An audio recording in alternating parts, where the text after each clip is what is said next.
Every morning, a black girl carried breakfast to the same bus stop. A sandwich, coffee, quiet kindness no one noticed. She never asked questions. She never expected anything back. Then one morning before sunrise, her door shook with a knock. Not neighbors, not police, military officers standing at attention. "Miss Cooper," one of them said, his voice firm. Her heart dropped. What could the military possibly want with her? And what did it have to do with the old man everyone ignored? Because what they revealed next would expose a truth America buried for years. What if a small act of kindness uncovers a massive injustice? Comment and tell us where you're watching from. We love seeing how far these stories reach. And subscribe for more powerful stories that demand to be heard. Nova Cooper's mornings began before the sun rose. Not because she wanted them to, but because life didn't give her another choice. At 22, she worked 2 jobs, balancing exhaustion with determination, counting every dollar just to stay afloat. Her small apartment barely held together, much like the life she was trying to stabilize one shift at a time. Still, every morning at 6:15, Nova followed the same routine. She packed a simple breakfast, stepped into the cool air, and walked 3 blocks to the bus stop near the abandoned laundromat. That was where George Allen Fletcher slept. Most people didn't notice him. Others pretended not to. Some crossed the street when they saw him, an old white man wrapped in a worn blanket, cardboard beneath him, his life reduced to whatever fit inside a trash bag. To the city, George was invisible. To Nova, he was a human being. At first, she told herself she couldn't afford to help. She barely ate some days. Rent notices stacked up on her counter. Bills waited longer than they should have. But one morning, holding an extra sandwich she wouldn't have time to eat, Nova stopped walking. She hesitated, then she turned back. "I made too much," she said quietly, holding it out. George looked at her like he wasn't sure the moment was real. Then he took it with careful hands and thanked her, not desperately, but with dignity. That was the part that stayed with her. From that day on, breakfast became routine. A sandwich, a banana, coffee in a thermos, 5 minutes of conversation before the bus arrived. George told stories, far-fetched ones, about helicopters, secret missions, powerful people. Nova listened without judgment. She assumed they were just stories, comforts for a man the world had left behind. But the world didn't leave him alone. One morning, a well-dressed businessman kicked George's blanket into the gutter as if he were trash. Nova snapped before she could stop herself. "That's somebody's grandfather," she said, her voice shaking. The man didn't even turn around. George said nothing. He just pulled the blanket back, hands trembling. Later, he looked at Nova and said almost gently, "You've got a fight in you. You're going to need it." She didn't understand what he meant, not yet, because Nova thought this was just about kindness. She didn't know she was standing at the edge of a much larger truth, one rooted in neglect, power, and a system that decided whose lives mattered and whose didn't. And soon that truth would come knocking at her door. By late spring, Nova's mornings blurred together. Wake up before dawn, make 2 sandwiches, pour coffee into the thermos, walk to the bus stop, sit beside George, catch the bus, repeat.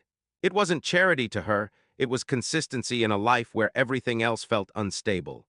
Even when her electricity warning notice arrived, even when her fridge held more air than food, even when exhaustion settled into her bones. At work, people noticed. Mrs. Carter watched Nova skip meals, watched the way she moved slower near the end of her shifts. One afternoon, she pushed a container of leftover pasta into Nova's hands and didn't ask permission. "You can't save the world on an empty stomach," she said. Nova smiled, but she didn't argue. She knew the truth: every dollar mattered, every sacrifice had consequences. At the bus stop, George noticed too. One morning, he quietly slid half his sandwich back toward her. "Fair is fair," he said. Nova turned away before he could see her eyes fill. It was the first time she understood that kindness, once given, changes both people. But the outside world kept reminding her how fragile that kindness was. The businessman returned more than once, never speaking, just glaring. Once he muttered something under his breath as he passed. Another time, he deliberately brushed George's trash bag with his shoe, scattering his belongings.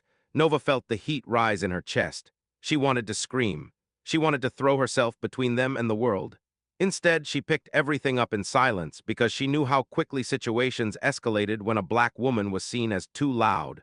George's stories grew stranger.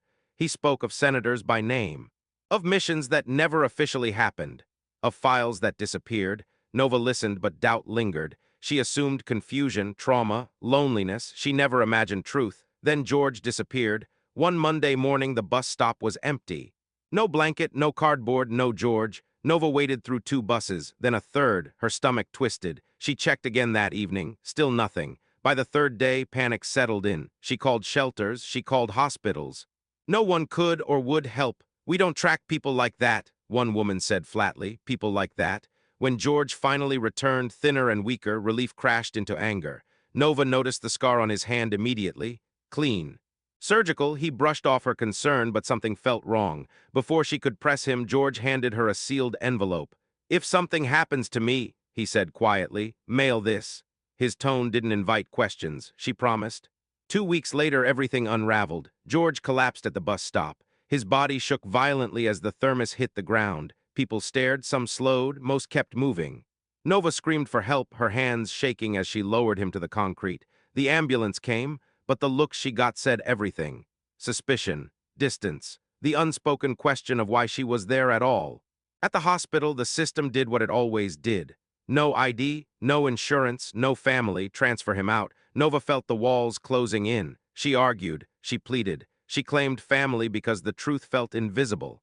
When Dr. Patel stepped in and ran George's name through the system, the air changed. Screens filled with redactions, classified blocks, silence. The room shifted. For the first time, people looked at George like he mattered.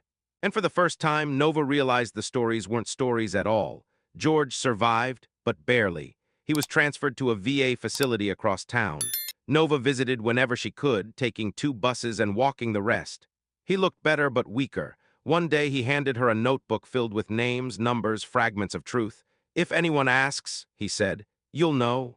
Weeks later, George died quietly in his sleep. Nova stood in her kitchen, coffee growing cold in her hands as the call ended. She didn't cry. She couldn't. She collected his belongings from the VA and found the letter, the photograph, the words that made her knees buckle. George hadn't been forgotten by accident. He'd been erased, and Nova hadn't even begun to understand what her kindness had set in motion until the knock came at her door.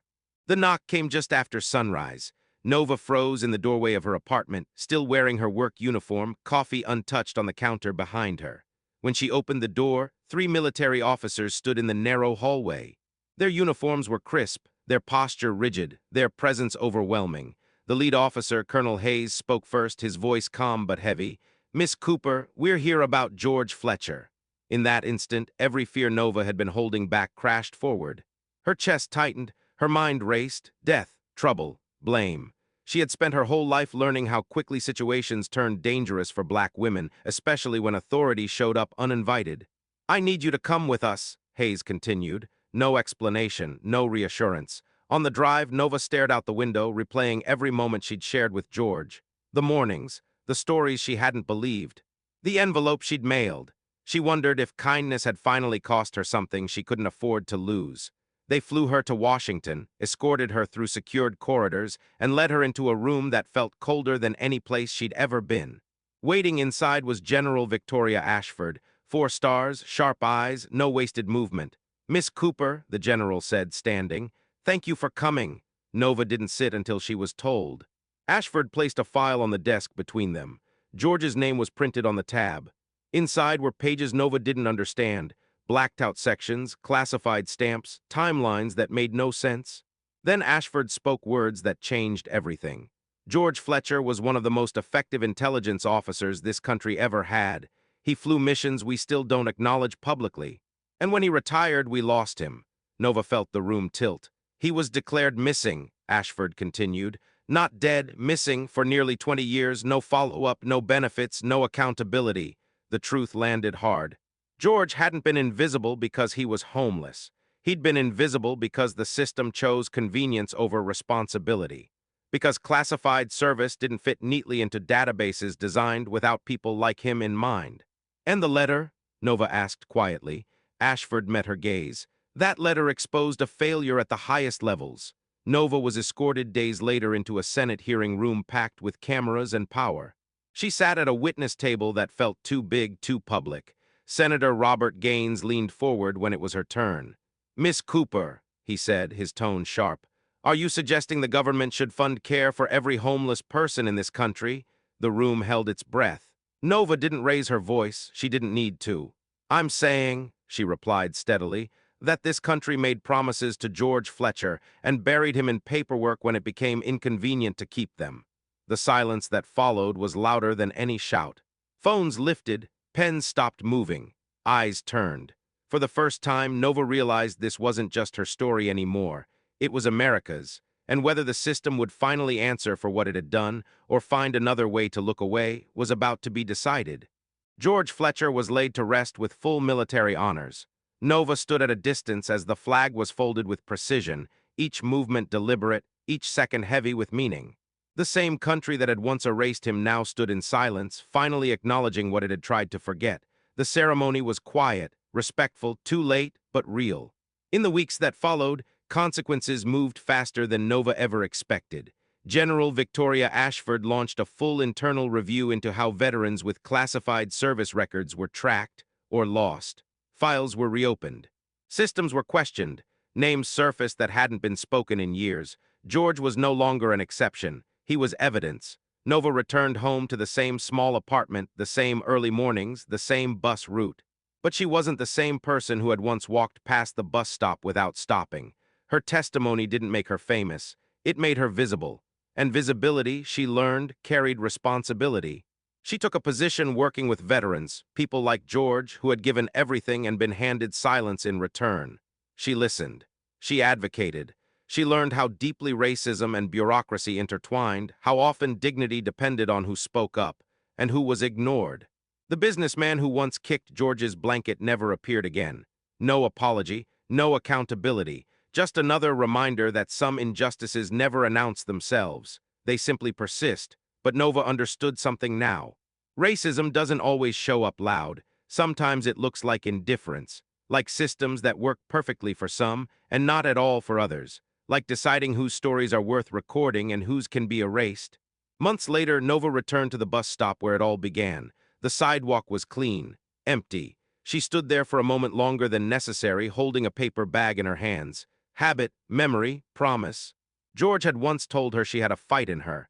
He was right, because real change doesn't start with power, it starts with seeing, with refusing to look away, with choosing humanity when the system won't. The question isn't whether this story was extraordinary. The question is how many more stories just like it are still waiting to be told, and how many people are still being ignored because the world decided they were invisible. And when you see injustice standing right in front of you, will you keep walking, or will you stop? If this story moved you, share it with someone who needs to hear it. And subscribe to Black Community Struggles for more powerful stories about justice, truth, and our community's fight to be seen. And don't forget to hit the like button. Your support helps these stories reach the people who need them most.